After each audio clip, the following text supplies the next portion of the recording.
Part 1. In Chapter 1, the transformation occurs at 2:23 a.m. PST, instantly killing anyone indoors, while Carl, outside in freezing weather, struggles to retrieve his ex-girlfriend's cat, Donut. After a recent breakup, Carl recalls his relationship with Beatrice and the cat's numerous awards. As he attempts to coax Donut back inside, the apartment building collapses, leaving Carl in shock. A robotic voice informs him of a cosmic event where Earth has been seized for resource extraction, introducing the world dungeon concept. Carl must decide whether to enter the dungeon for survival while grappling with the chaotic aftermath. In Chapter 2, Carl descends into a mysterious dungeon filled with warmth and strange, ornate decorations. He is accompanied by his cat, Donut. As he reaches the bottom, a large door adorned with fish demon carvings introduces him to the dungeon's mechanics, including an information system that displays his stats. Carl receives various achievements and rewards for entering the dungeon, but soon encounters danger from a goblin-operated machine called the Murder Dozer. As goblins pursue him, Carl discovers a tutorial guild door, but it is locked. Desperate for safety, he engages in combat with the goblins and manages to escape just as the Murder Dozer rolls past. In Chapter 3, Carl finds himself in the tutorial guild hall, a safe zone where level timers remain active. He meets Mordecai, a level 50 rat hooligan and guildmaster, who is preoccupied with the cat, Donut. As Carl learns that goblins are likely to retaliate, he quickly decides to leave the guild hall. Outside, he encounters a goblin tractor and defeats two goblins in a chaotic struggle, narrowly escaping a boiler explosion from the vehicle. After the explosion, Carl demands answers from Mordecai, who reveals he's a non-combatant NPC and explains the nature of the dungeons and his shape-shifting abilities. In Chapter 4, Mordecai explains the Syndicate's world seeding process, revealing that humans were introduced to Earth to extract resources through the Borant Corporation, which profits from the dungeon crawler games.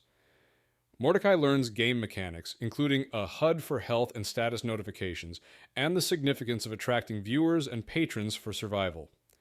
Mordecai details loot boxes and emphasizes the risks of the dungeon, including no respawning and a countdown to destruction.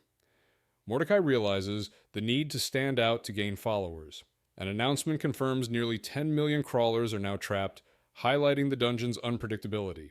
In Chapter 5, Mordecai activates Carl's inventory, introducing a dimensional inventory system with unlimited storage for items. He gifts Carl a standard healing potion, explaining its usage and the benefits of adding it to a hot list. Carl receives numerous achievements for past actions, gaining experience and rewards, including various loot boxes. He opens 10 boxes, acquiring items like healing potions, weapons, and a legendary pet box.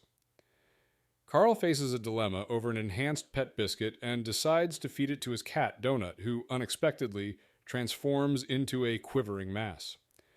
Mordecai reassures Carl that the transformation isn't negative and they'll need to wait for results.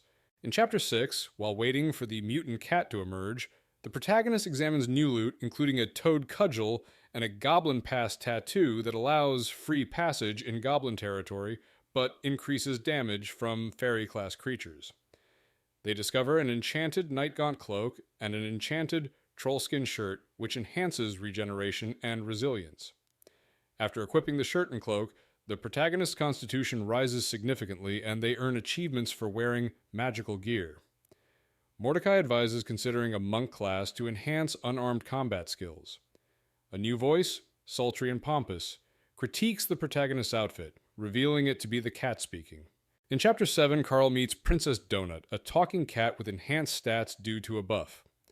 Mordecai explains that she has superior strength, intelligence, and charisma, with the ability to gain 4 stat points per level. Donut demands access to her loot boxes, receiving a legendary quadruped box containing a jeweled tiara called the Enchanted Crown of the Sepsis Whore, which boosts her intelligence, but also carries dangerous consequences. After equipping the crown, Donut declares her intention to reach the 18th level, promoting Carl to her bodyguard and naming their party the Royal Court of Princess Donut.